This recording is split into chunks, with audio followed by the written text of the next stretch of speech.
Assalamualaikum. Hai, apa kabar kalian hari ini? Welcome to my channel Belajar dan Bermain.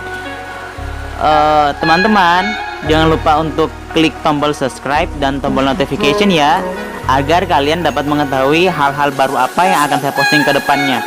Dan jangan lupa share, like, dan komen, agar tidak cuma kalian yang mengetahui ini, kalian juga bisa membagi ke teman-teman kalian. Semoga bermanfaat ya. Let's check it out to video. Bismillahirrahmanirrahim. Assalamualaikum warahmatullahi wabarakatuh. Kembali lagi bersama saya Laudi Zulkifli. Pada kesempatan kali ini saya akan membahas materi tentang, ada yang tahu tidak?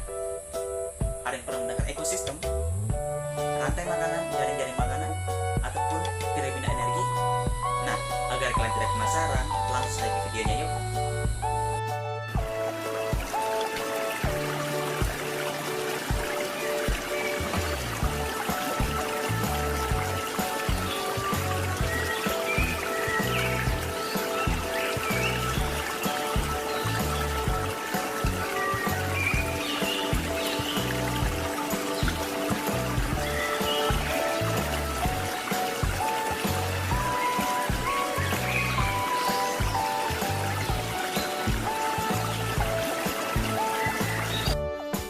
Video tadi menggambarkan tentang apa ya?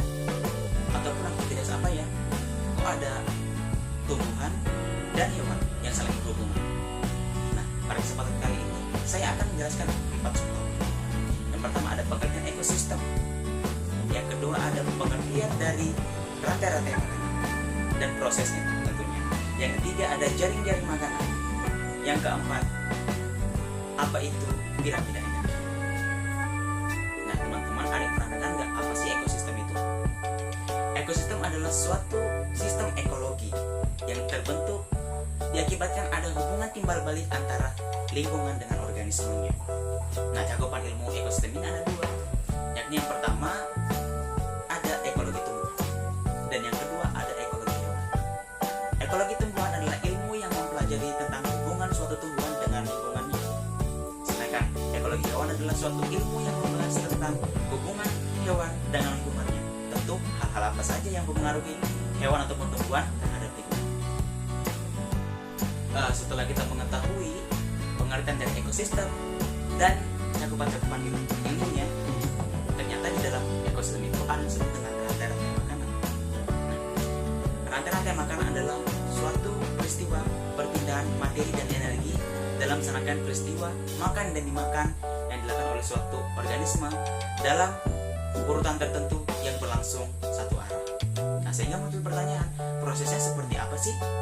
Nah, tentu dalam melaksanakan prosesnya tersebut ada organisme-organisme yang berperan, yakni organisme yang pertama disebut dengan produsen, yang kedua ada yang disebut dengan konsumen 1, yang ketiga disebut dengan konsumen 2, yang keempat ada yang disebut dengan konsumen 3, dan yang terakhir ada yang disebut dengan dekomposan atau reproduksi. Nah, prosesnya misalkan pada gambar ini, di sini ada 2 ekosistem, yakni ekosistem darat dan ekosistem air. Pada ekosistem darat, pada produsen ternyata terdapat padi. Seperti kita ketahui, padi merupakan salah satu tumbuhan yang dapat menciptakan makanan sendiri atau biasa disebut dengan organisme autotrof. Nah, setelah itu di samping produsen 1 ada konsumen 1, yakni ulat yang berperan sebagai konsumen 1. Setelah ulat ada konsumen 2, yakni ayam. Di sini terjadi proses makan dan dimakan, sehingga terjadi proses perpindahan energi dari produsen ke konsumen 1 ke konsumen 2. Setelah itu konsumen 2 akan dimakan lagi oleh konsumen 3 yang memiliki tentu tubuh yang sangat kokoh yang sesuai dengan tahap rantai-rantai makanan. Nah, sedangkan di bawahnya ada ekosistem air, yakni ada fitoplankton. Di atas fitoplankton ada zooplankton. Tentu fitoplankton adalah produsen dan fitoplankton adalah konsumen 1. Nah, di atas konsumen 1 ada konsumen 2, yakni ikan yang agak kecil ukurannya dibanding dengan ikan pada konsumen 3 tentunya yang ukuran tubuhnya lebih besar. Di sini terjadi proses perpindahan energi secara berurutan satu arah sesuai dengan pengertian rantai-rantai makanan.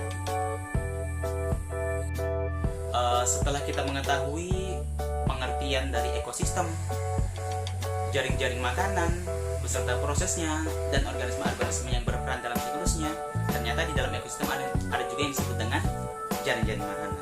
Nah, apa sih jaring-jaring makanan itu? Jaring-jaring makanan adalah sekumpulan rantai-rantai makanan yang saling berhubungan. Tentu di sini dalam jaring-jaring makanan juga terjadi proses makan dan dimakan, proses perpindahan energi dari organisme satu ke organisme yang berikutnya. Tetapi di sini sangat memiliki perbedaan. Nah, perbedaannya yaitu kalau pada jaring-jaring makanan ini, dia itu dalam proses memakannya dia memiliki banyak pilihan makanan. Banyak pilihan makanan. Nah, sedangkan kalau pada rantai-rantai makanan, yaitu proses makan dan dimakannya, dia cuma memakan satu organisme yang berurutan dalam satu. Nah, misalkan kakak kasih contoh. Misalkan saya kasih contoh di sini ada gambar yang menjelaskan jaring-jaring makanan. Misalkan di situ ada ulat yang bisa memakan tumbuhan di sebelahnya dan di bawahnya padi. Nah, tumbuhan juga ini bisa dimakan oleh belalang. Nah, di atas ulat ini ternyata ada konsumen dua, yakni ayam. Tentu di sini tumbuhan dan padi ini adalah produsen, sedangkan ulat dan belalang ini adalah konsumen satu. Di atas ulat ada ayam sebagai konsumen dua. Nah, di sini sangat jelas jaring-jaring makanan. Kenapa? Sesuai dengan pengertiannya, yaitu memiliki banyak pilihan makanan. Misalkan pada ulat, yaitu memiliki pilihan makanan bisa padi ataupun tumbuhan. Bisa padi ataupun tumbuhan, dan belalang pun juga bisa memakan tumbuhan tersebut. Pilihan makanannya sangat banyak. Dan tentu dalam proses makan dan dimakan ini tentu akan terjadi proses perpindahan energi dari organisme satu ke organisme berikutnya. Seperti yang kita ketahui, tentu tumbuhan sangat dibutuhkan karena memang tumbuhan adalah salah satu organisme autotrof. Apa sih autotrof itu? Autotrof adalah suatu organisme yang dapat menghasilkan makanannya sendiri. Misalkan kalau pada tumbuhan adalah berfotosintesis. Nah, tentu di sini organisme-organisme lain seperti konsumen 1, konsumen 2, dan konsumen 3 tentu membutuhkan tumbuhan untuk memakannya dan mendapatkan energi. Intinya perbedaannya adalah kalau pada jaring-jaring makanan, saya kasih jelas kembali. Kalau pada jaring-jaring makanan itu pilihan makanannya sangat banyak. Nah, sedangkan kalau pada rantai-rantai makanan, pilihan makanannya itu cuma satu yang berurutan satu. Setelah kita mengetahui rantai-rantai makanan, proses-prosesnya, dan organisme-organisme apa yang berperan beserta jaring-jaring makanan, apa perbedaannya dengan rantai-rantai makanan, ternyata di dalam ekosistem juga ada yang disebut dengan piramida energi. Nah, apa sih piramida energi itu? Piramida energi adalah suatu model yang menggambarkan proses perpindahan energi dari trofik paling mendasar hingga paling tinggi. Nah, saya kasih gambar, misalkan pada gambar ini tentu ada trofik 1, trofik 2, trofik 3, dan trofik 4. Trofik 4 dalam setiap susunan trofiknya memiliki perbedaan energi. Nah, teman-teman harus ketahui dalam piramida energi ini, energi dihitung dengan menggunakan satuan kKAR atau kilokalori.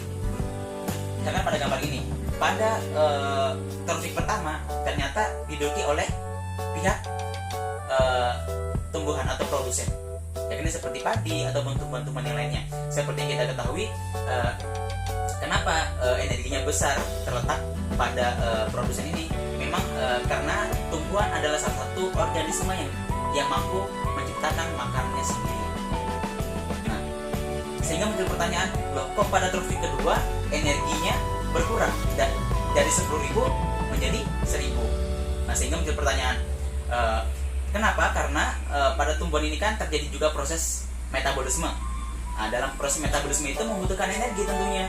Nah, energinya akan dipakai, sehingga 10% dari energi yang 10.000 tadi akan disimpan di jaringan, tumbuhan.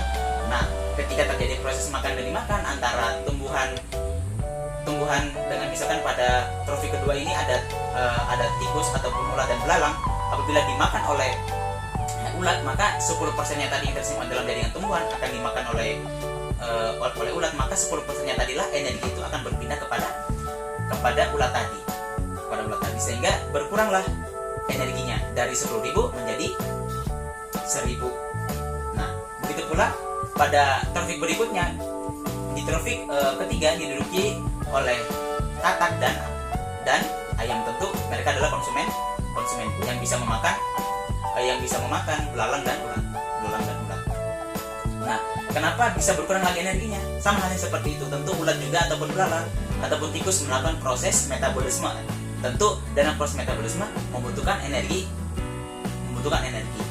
Nah, sehingga 10%-nya lagi tersimpan di dalam jaringan tadi. Sehingga apabila terjadi proses makanan dimakan, maka akan terjadi proses perpindahan energi.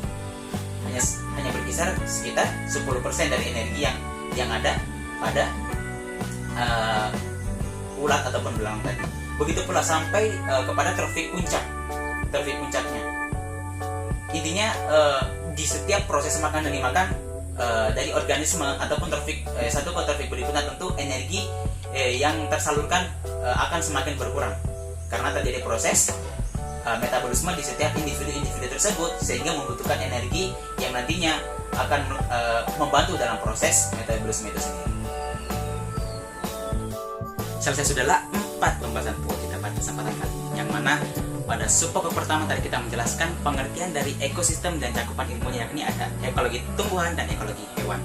Nah, pada subpokok kedua kita menjelaskan rantai-rantai makanan, bagaimana prosesnya dan bagaimana dan apa yang berperan organisme-organismenya di dalam proses tersebut. Nah, pada subpokok ketiga kita sudah menjelaskan jaring-jaring makanan. Apa perbedaan dengan rantai-rantai makanan, bagaimana proses makan dan dimakannya. Nah, dan yang terakhir tadi, subpokok yang terakhir kita membahas piramida energi. Bagaimana proses perpindahan energi dari trofik pertama ke trofik berikutnya, dan berapa jumlah energi yang tersimpan di dalam setiap trofiknya tersebut. Nah, saya ingatkan kembali, jangan lupa untuk subscribe dan klik tombol notification agar kalian mengetahui hal-hal baru apa yang akan saya posting ke depannya. Dan juga jangan lupa like, komen, dan share kepada teman-teman kalian agar teman-teman kalian juga tahu apa yang kalian tahu pada hari ini. Itu yang dapat saya sampaikan, semoga bermanfaat bagi kalian semua. Saya banyak mengucapkan terima kasih. Wassalamualaikum warahmatullahi wabarakatuh.